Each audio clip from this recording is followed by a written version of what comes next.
why do you get to choose when I'm like sitting here like literally like striving and trying to keep up with my own thing, and you're just kind of like, well, I just want to do this, and I don't want money's. Whoa. No, you can make money off this.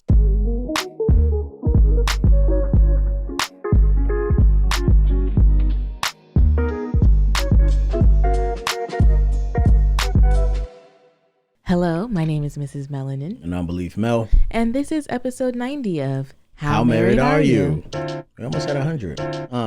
Name Beleaf, this is Yvette. We've been married 9 years, live in California, and we got four kids. Relationship's scary, and it's very necessary that we share our love and struggles, and we ask how married are you? Every Tuesday and Thursday, shawty.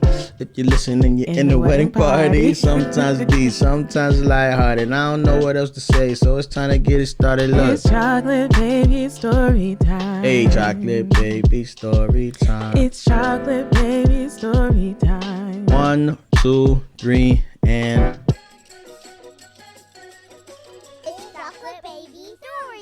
Who goes first? I can. Go. Okay, so this morning, I really wanted to take a shower. So every Monday morning, I have this Zoom group that I do, like a small group with, whatever. And I really wanted to take a shower because literally, I don't know if you noticed. You been stinking? It's been a couple days since I had taken a shower. Like, I've been wearing the same thing. Well, yesterday I sniffed you and I said, you need to wash your hair. Yeah, you did. Such a jerk. Which I don't understand why I need to wash my hair because I feel like I just did. Well, the funny thing is that I smelled your, I wasn't even close to you, and I was like, this smells like hair. You need to wash that thing. All right. Anywho, you didn't have to say that. I just said I didn't shower. Don't be not showering. And if you're going to not shower, don't tell me. But anyway, go ahead. Sorry. Are you serious? I don't want you to tell me. He has gone several days without showering too at some point. I know, babe, but it's like certain things you just don't want to know. Well, certain things you should be able to observe. I literally had that mom's t-shirt on for like the whole weekend. Go ahead. Anywho, what was I saying? You were trying to take a shower. Yeah, I was trying to take a shower. You had your Zoom call. And then before I went, so I was like, hey guys, I need you, because the kids were kind of all over the place, but I was like, Theo, Raya, I need you guys to stay in the living room with Uzi and Anaya, please. And so they did. Right. And so I get out of the shower, I take a quick shower, and I get out of the shower and I'm looking at my toes. And for some reason, I was just like, I want to paint my toes. Did you notice? I didn't. Yeah. Anyways, I was like, I want to paint my toes. So I looked on the Wise camera and I'm like, okay, what's happening down there to see if I have time. So I open up the Wise camera and I look and they are all just really hanging out, like just straight chilling. And I'm listening to the conversation that's being had, and it sounds like they're doing like story time with Theo. So Theo's just proceeding to tell a story. And everyone's so intrigued by him, including Uzi, that I'm just like, you know what? Let me just go ahead and paint my toenails. And so I'm listening to the story that Theo's telling them, and it is a scary story. It is. It's a scary story, babe. And it was like, I recorded it through the app, but I was like, why is he doing this? Like, he's talking about the Grinch and all kinds of things that are scary. And then Raya at one point goes, man, I'm glad this is a dream because this would be scary.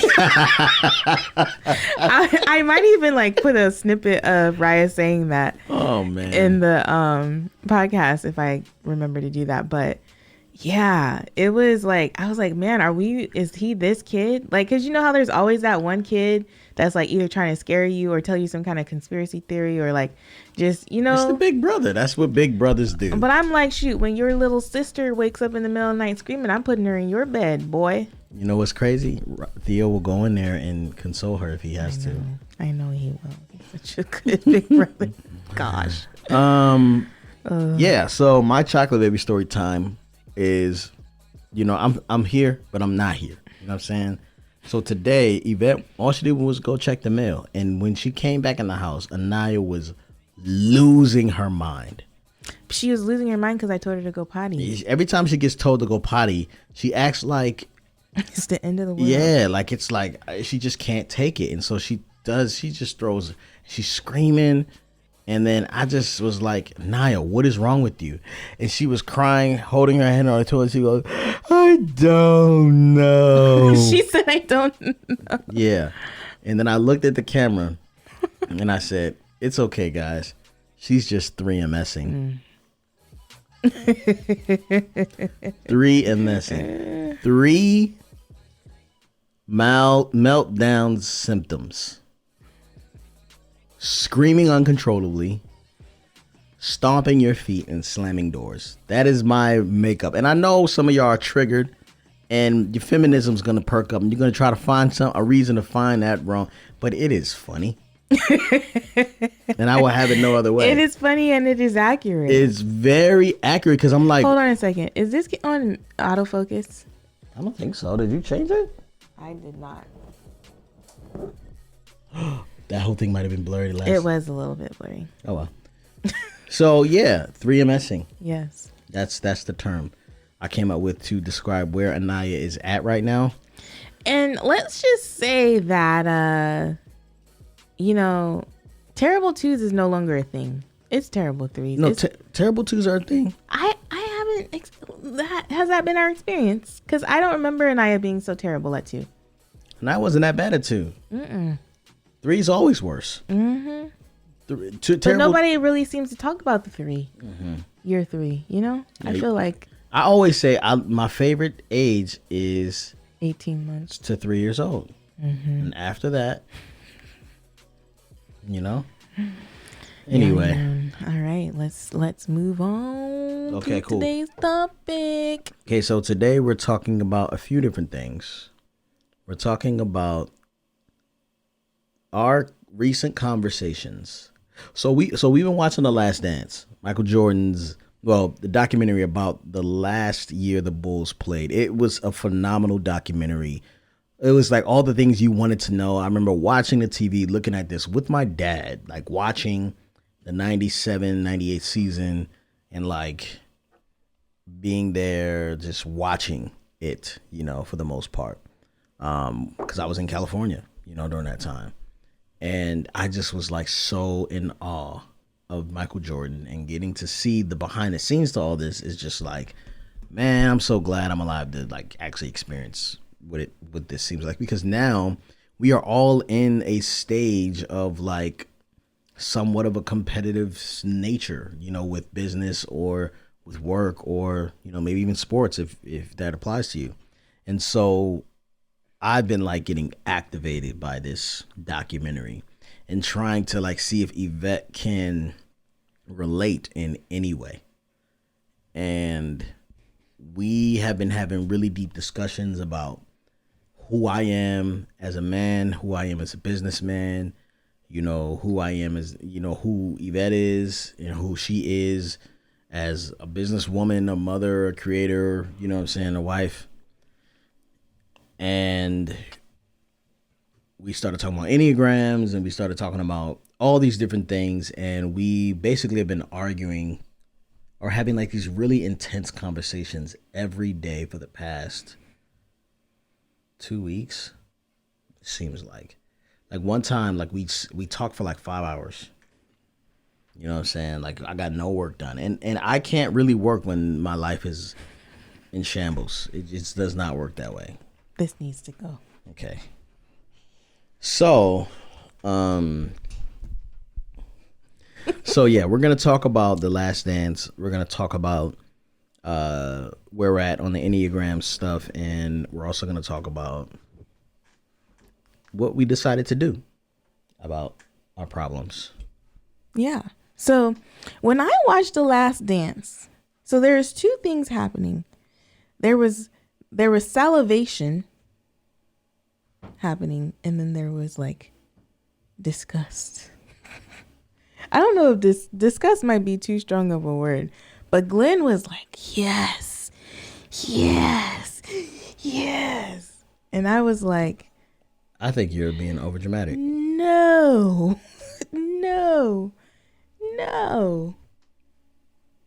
Yeah. That's not right. That's not how it happened. Mm-hmm. Yeah, I mean, it kind of, but it wasn't like I wasn't like, yes. I wasn't like that. But you just really like, you were looking at Michael Jordan and you're like, ooh, I really admire this guy. And I was looking at Michael Jordan and I was kind of like, man, this is really sad.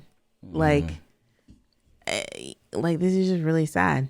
And so, and the thing about me, and I don't know if it's like a woman thing or if it's just a Yvette thing or whatever, but I just like the personal sides of things. And I didn't realize that the documentary was about the Chicago Bulls' last dance, as what's his name? Phil Jackson Called it. I thought it was about Michael Jordan. And so the whole time, like, where's his wife? Where is his kids? Like, whatever. And they literally didn't bring his kids in until the last episode of, what's it called? But they weren't showing that part of him. And so, like, I'm literally thinking that his entire life is the game. And, like, they did show, like, some of his relationship with his mom and dad, which was, I feel like, valuable to kind of see how he became the person that he is today.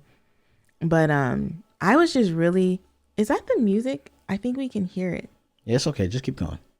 I was just really, I was kind of disturbed. But you were disturbed? You didn't admire anything? So yes, I did. Like, his work ethic, his focus was very impressive. But it was like at the expense of what? Like, do you have people that genuinely love you and that you genuinely love? Like, are you going to be alone now for the rest of your life? What if you take away basketball? Have you now, like, lost people that you care about or that should care about you or whatever? Do you understand what I'm saying?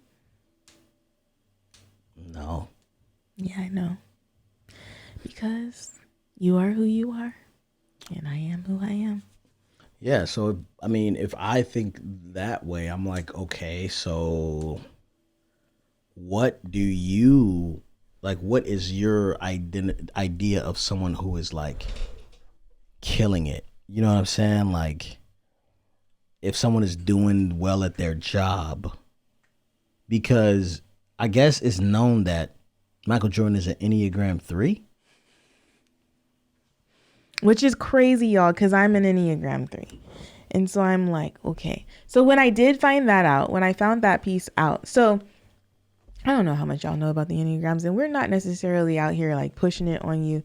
It's just something that we've kind of started. We were introduced to him. It was like, oh, let's check it out. And then actually, like, we like file into one of, like, each of us has a number. Yeah.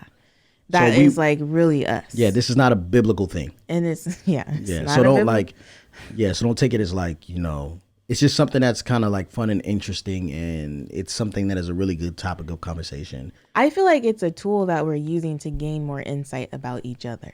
Would you agree with that? Mm-hmm. I feel like that's what it is. So whatever. Anyway, he's an Enneagram 3 and I'm an Enneagram 3. And the thing about Enneagram 3s is they're achievers. They like to succeed and be successful. And they are, they also, there's another part of them that likes to be admired. And I hate to say that out loud because it just feels icky. Like, I don't think that that's something that I necessarily aspire to, but they like to be liked, or we like to be liked. And so I'm looking at Michael Jordan and I'm like, okay, what do we have in common? Like, what do we have in common? And I realize that concerning basketball is something that he like worked toward his entire life and that he eventually like mastered. And then I think about myself and I'm like, I worked towards something my entire life. Like, I had a goal and I was laser focused. Like, I knew exactly what I wanted to do and I knew everything I had to do in order to get there, and I did it.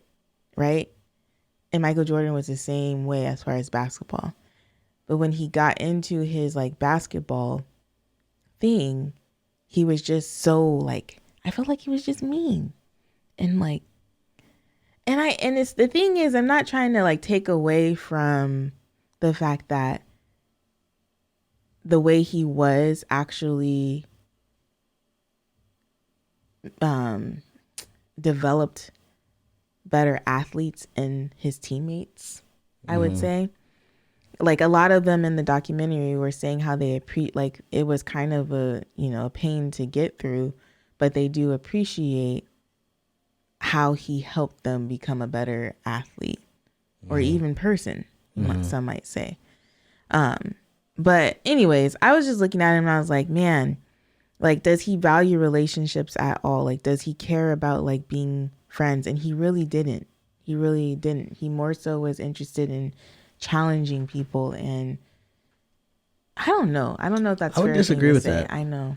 Because it, like, he had people in his life that he loved and Yes. valued, but other people played certain role. Yes. Right. So if you're on the team and you have if you have a basketball jersey and shorts and tennis shoes, and you're on the same court as me, and I'm trusting you to win the game, there's certain things. There's a level of like perfectionism that comes along with being a part of my team. You know what I'm saying?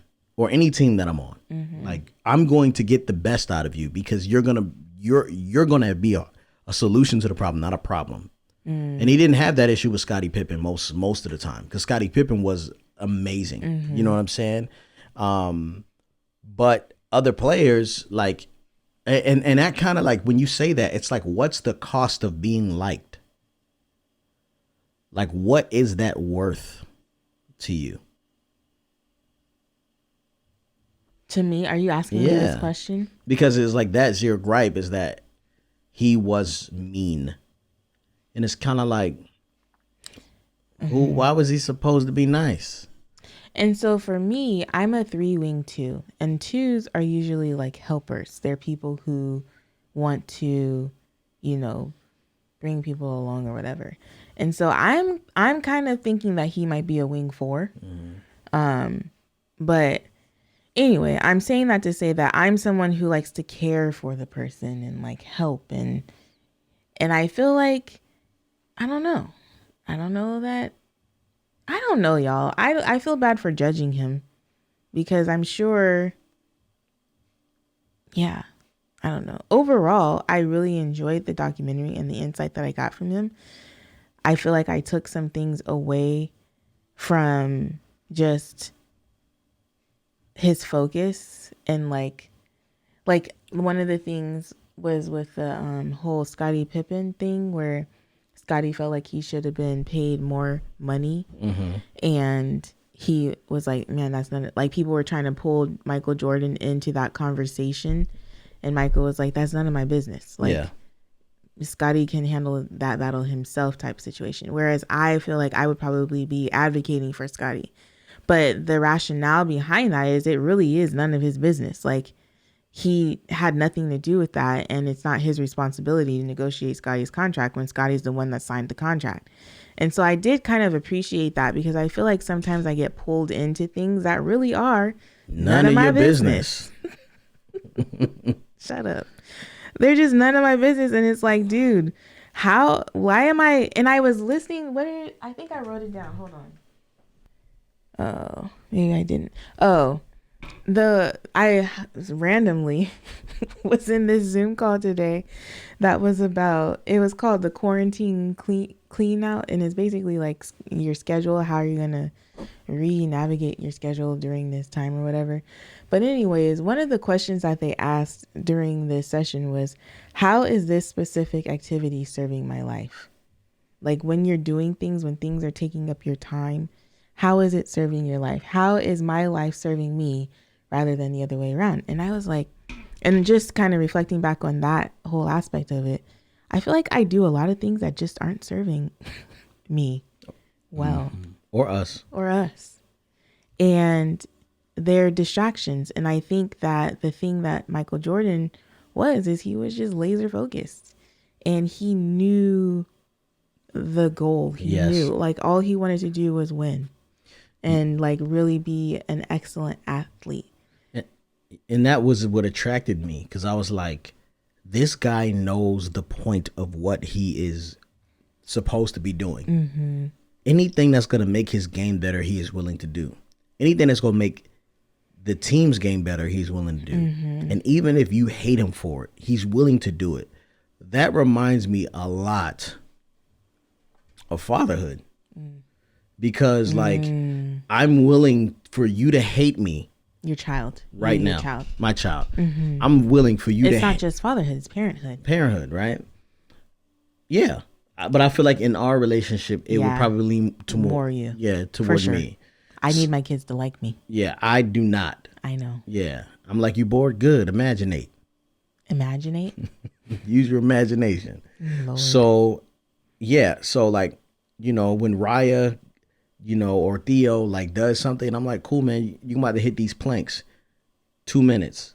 You know what I'm saying? And when they're crying and shaking and drooling, you know what I mean? And I'm like, hey, man, next time. But I always get the love in the end. You know what I mean? And so I'm trying to make you a better person. Jordan was trying to make them a better player. I feel like we have to be more laser focused, because what we're producing will be here after we're gone, and we'll be making more of them. Like, our children may have children. And what we do and how we, you know what I'm saying? Yeah. So it's like, if you're not focused on your parents, I'm like, what's the real goal here? And so for me, like, goals are super important nowadays. Before, I was just kind of like, yeah, you know what I'm saying? Whatever, we just going, you know what I mean? I was on that. But now I'm kind of like, oh, no, this is a distraction. Oh, my gosh. I will call a person a distraction. I'm so sorry, man. I've allowed you to distract me from what I'm supposed to do today. I'm so sorry. I cannot communicate with you anymore today. Like, you know what I mean? Like, it be like that sometimes, because I realize I don't have that much time. And so I was super attracted to Michael Jordan's focus.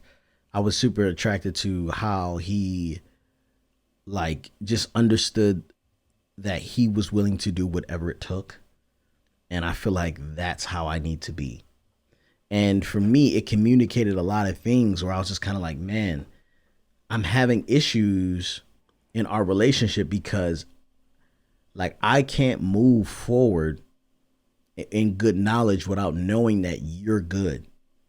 You know what I'm saying? And so I need to do whatever it is I need to do to make sure our family is cool and we're good, so that when I'm at my job working, I don't feel like I'm abandoning the family, or I'm like you're good. Like, I know you're good because I did everything I was supposed to do. You know what I mean? And if you need anything else, you'll call me or you'll hit somebody else. You know what I mean? Like, I'm not going to be abandoned. And that's what I feel like I've been in the past. You know what I'm saying? Like, if I'm at the house or if I'm at the office and you call me and just say, hey, what's going on? I'm like, I'm irritated. You know I'm irritated. I'm like, I'm not doing well. I'm not finished this video.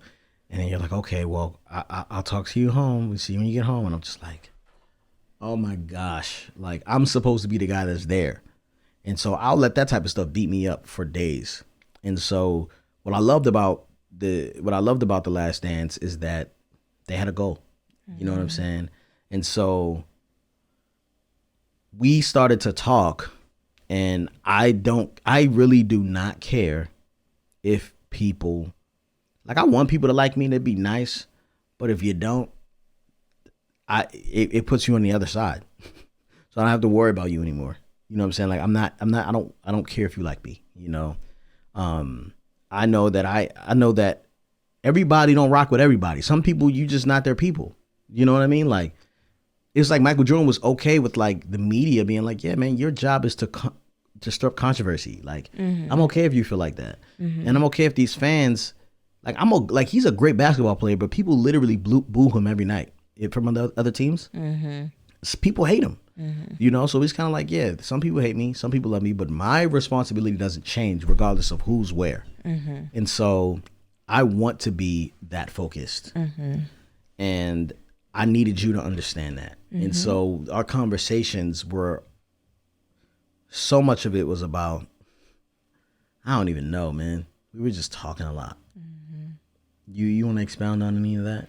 I just feel like we were talking a lot, and I feel like I was trying to see how and why you related to Michael Jordan. And I think you did a good job at expressing yourself.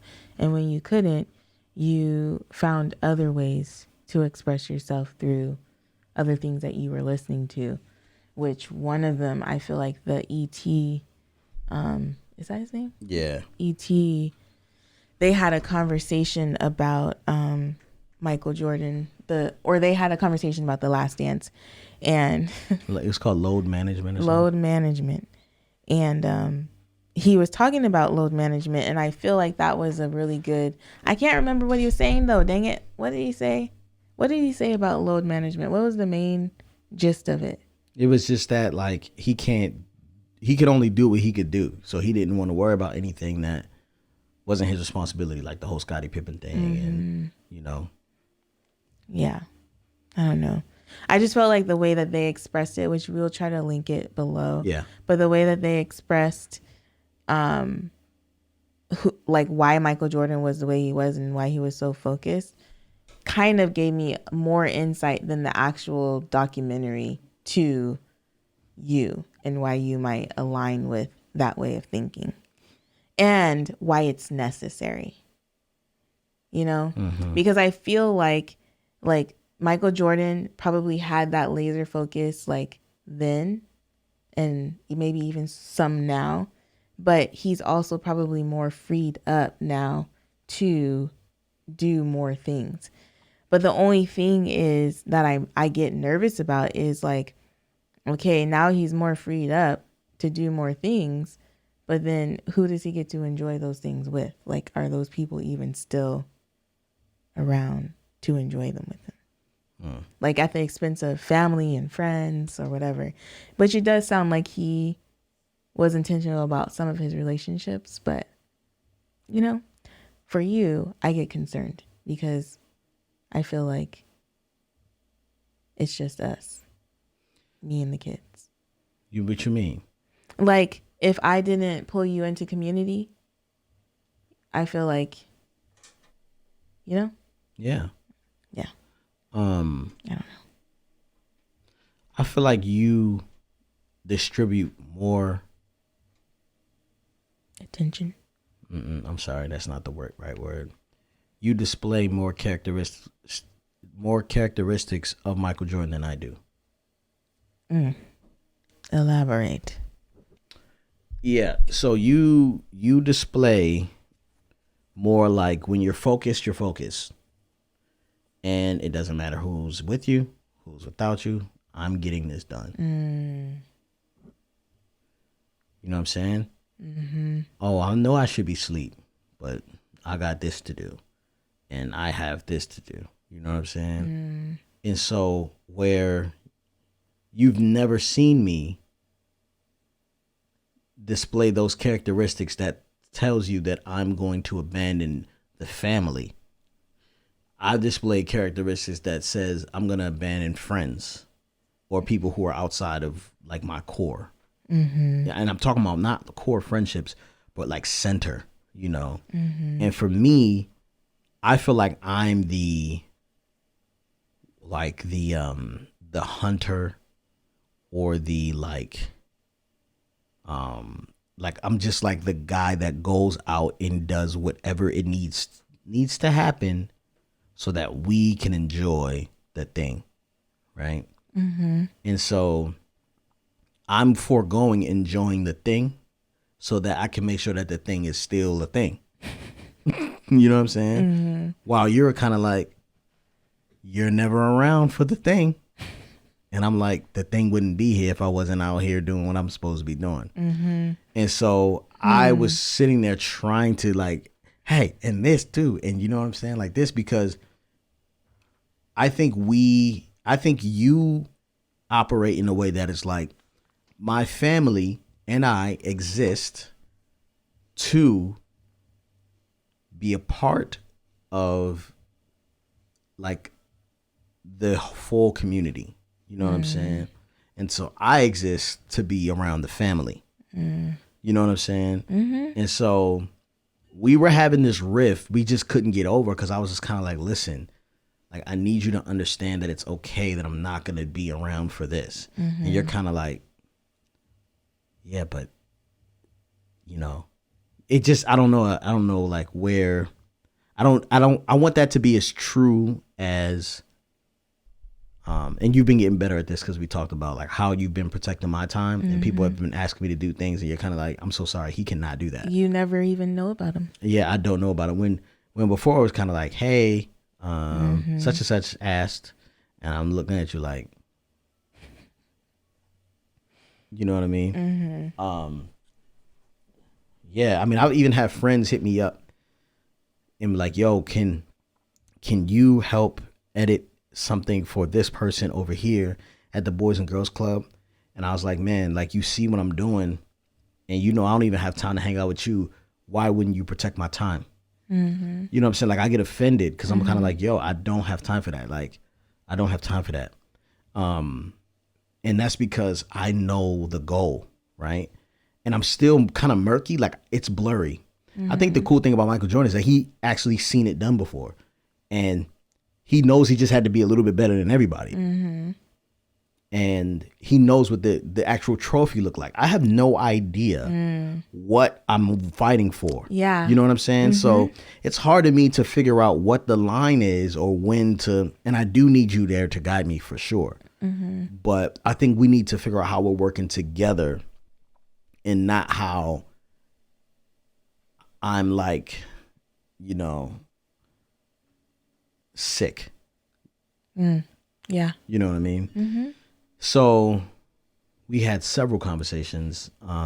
Exhausting. Super exhausting. And one of the things I was just like, listen, like, I need you. You were just like, I'm tired of talking about this. And we were talking about the house, the Enneagram thing. Oh yeah. And you like, your Enneagram was saying how you are the type of person that instead of feeling, you'll do. Oh yeah.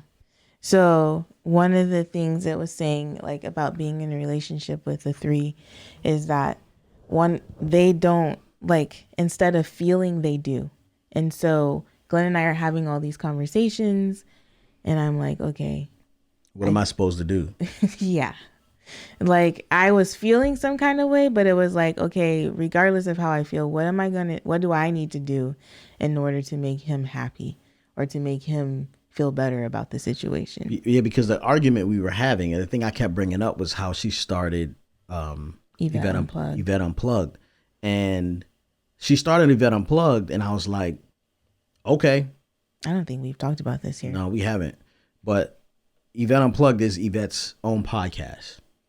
And so she thought I was telling her to stop Yvette Unplugged, and that's not what I was saying. But it sounded like that's what I was saying, because that was my only example of, like, yo, we are focused on a goal here, and this does not support the goal yet. You know what I'm saying? And so she was like, well, should I just stop the podcast? I'm like, no, don't stop the podcast. I'm saying that, you know, I don't, like, what I'm doing is not so much because I want to do it. Like, it's not for my personal growth, or like it is literally service that makes money. It's a service that makes money. I'm providing a solution for a problem that we have in the world, and that it serves our family. So it's a very equal transaction. You know what I'm saying? So my plan was like, okay, cool. We'll focus on How Married Are You? We'll do that for a few years, and that'll be your thing, because she wasn't feeling a part of Belief in Fatherhood. And I was like, yo, like, I try to bring a part of it. You ain't want to be a part of it, so I had to run with it. You know what I'm saying? And she was like, what? Okay, so sorry. You want to interrupt? You were shaking your head. No, babe, go ahead. And okay. Talk. And so I didn't like bring her apart and like loop her in. She didn't feel welcomed. You know what I'm saying? I didn't make her feel welcomed, and that's partly my fault. You know what I'm saying? But she needed a thing that where she was like, I have my own voice. I'm separate from this. Like, I don't like, because even on this show, as you can tell by this freaking episode, I overshadow, like I take over. And so my voice is very, you know, whatever, you know what I'm saying? She can probably explain it better. But she needed a place to have her own thing. And so I was kind of like, man, like, I was thinking like we'd have things in order for Yvette. How Married Are You? And that would be a place of, you know, financial resource or whatever. And then you could start whatever you wanted to do. Yeah. So when I first started Yvette Unplugged, Glen's idea was like, why don't you just make it a bonus episode for our How Married Are You Patreon page? And I was like, I really don't want to make people pay for Yvette Unplugged, because I feel like for me, my heart is to really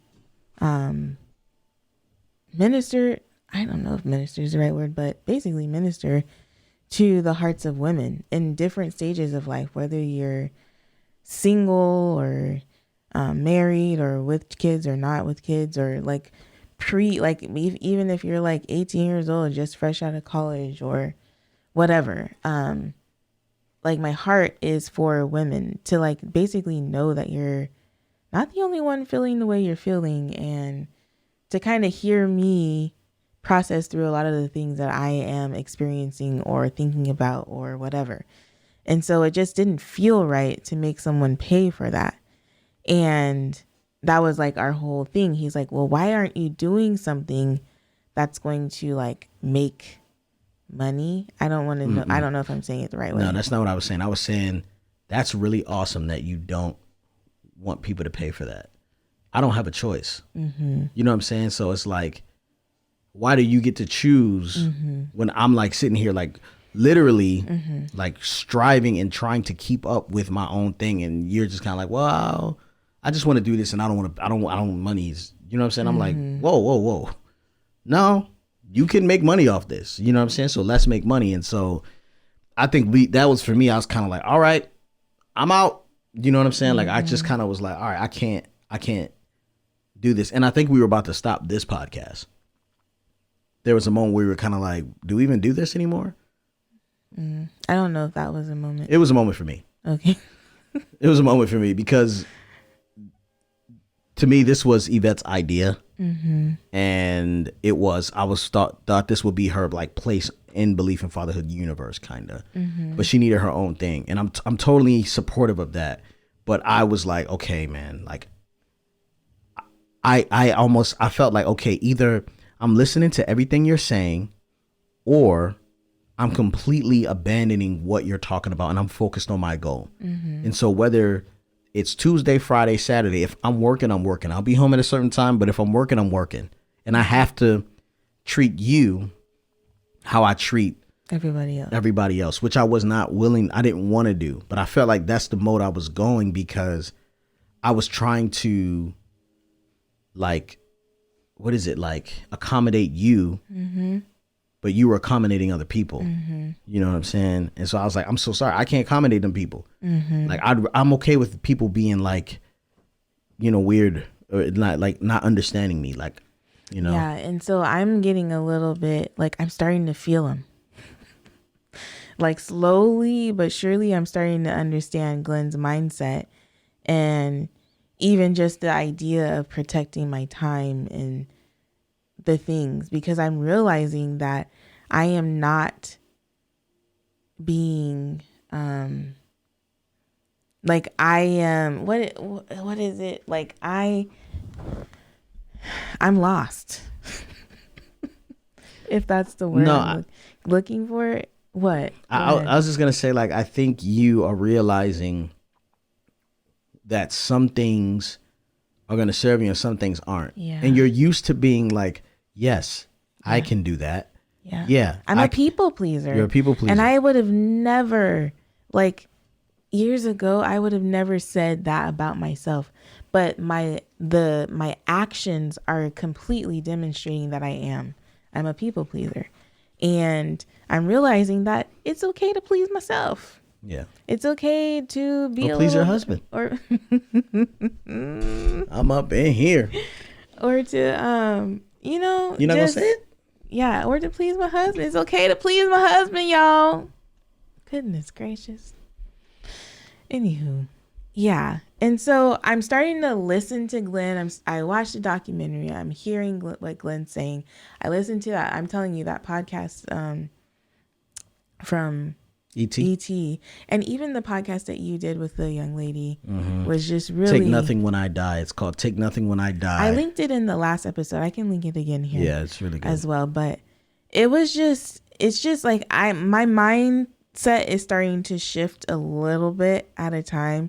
And I'm still not completely there, but I am, like, I'm starting to say no. Like I said no a couple of times recently. That was like, any other time I probably would have said yeah. But I'm saying no, and I think that I'm pretty proud of myself. Yeah, and it's not, I don't feel like I'm taking away things. I'm telling you to take away things that you want to do. I'll be like, yo, you don't want to do that. Yeah, I don't. You don't want to hang out with them. Don't go. And she'd be like, I'm just gonna go. What the heck? And so like I know that this quarantine is going to take her through a place where she's got so much freedom. When people start hitting her up again, like, hey girl, you want to do this? She's gonna be like, dang, it's a lot of people calling me trying to get together. You know what I'm saying? And I'm still gonna be sitting in the same seat, like, yeah, I'll see y'all when y'all get back. You know what I mean? And so anyway, the big thing was like, okay, like we're having this argument, and she was like, well, what do you want me to do? I was like, I want to make a schedule. She's like, well, fine, let's go make a schedule. And for the first time, we made a schedule, guys. I've been asking for.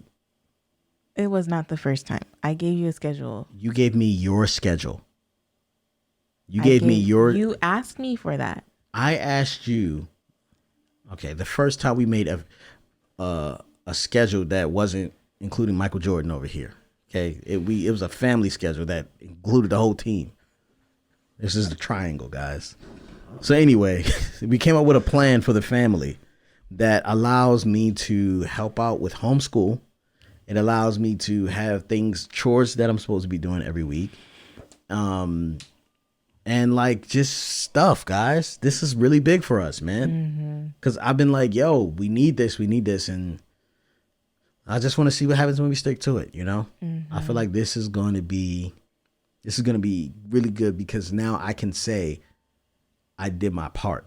You know what I'm saying? Like when I'm here, I'm here and I did my part, and you know when you're getting time off. You know what I'm saying? We know everything. We know.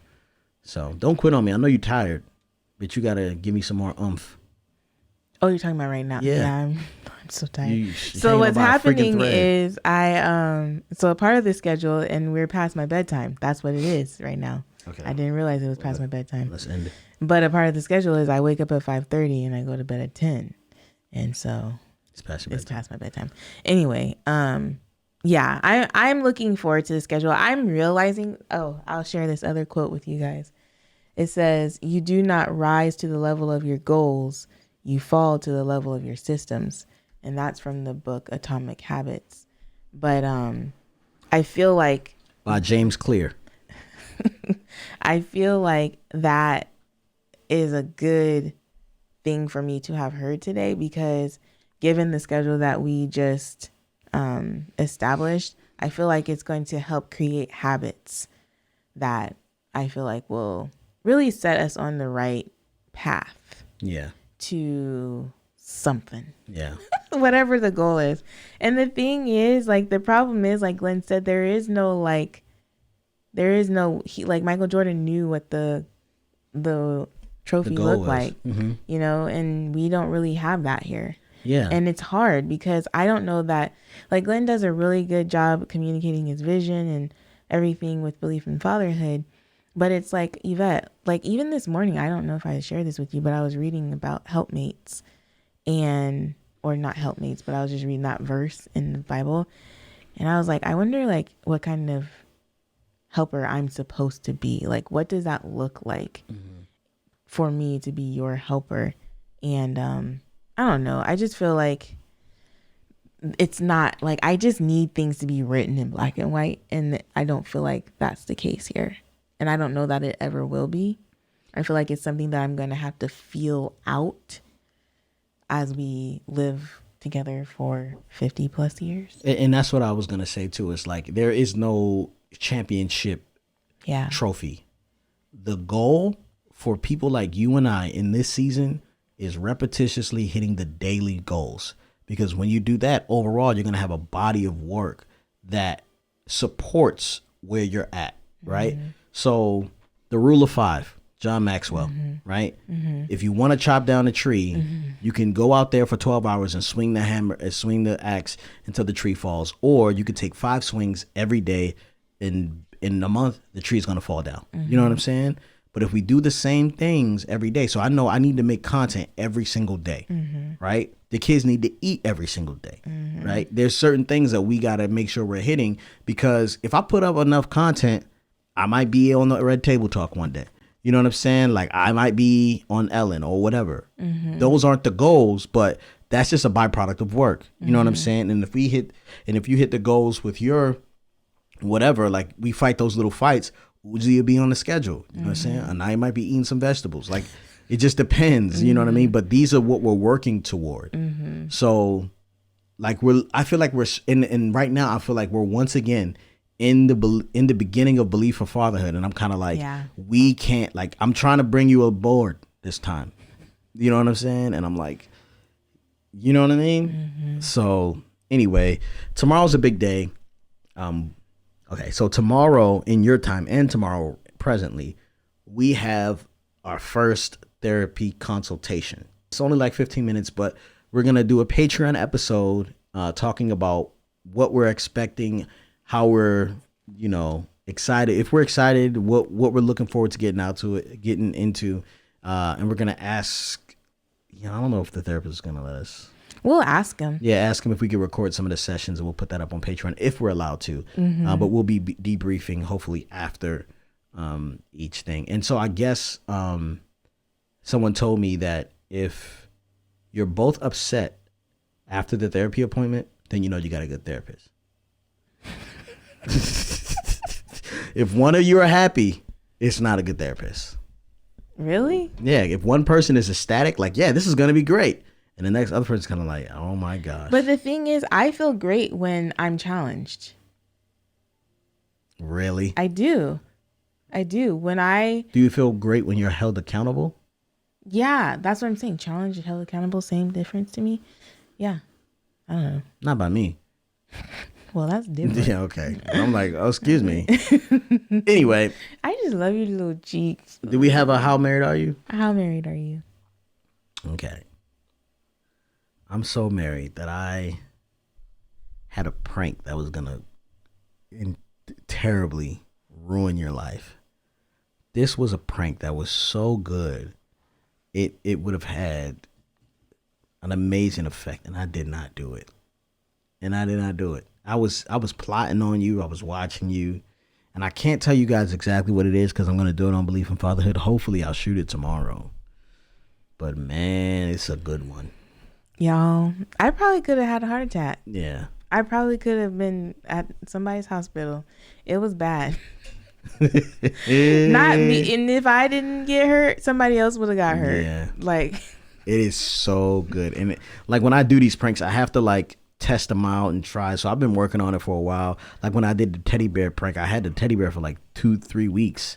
No, more like a week. No, babe. I had it for a while because I hid it and then I wore it and then I didn't do it for a few days after that. Remember Maze Lee came by. Yes, I do remember that. Anyway, so yeah, man. I didn't prank you when I could have, and it could have been epic. All right. How married are you, babe? I'm so married that someone reached out to me and asked you to... Tell them what they asked.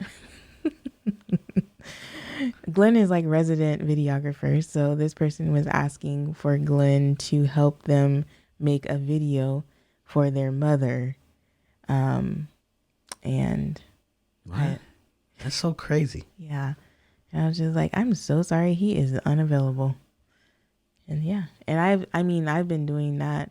Somebody else asked me something and I was like, oh, he has a deadline. So sorry. You have come a long way. I have come such a long way. It's so awesome. But the thing is, I feel like I've grown in like understanding your work.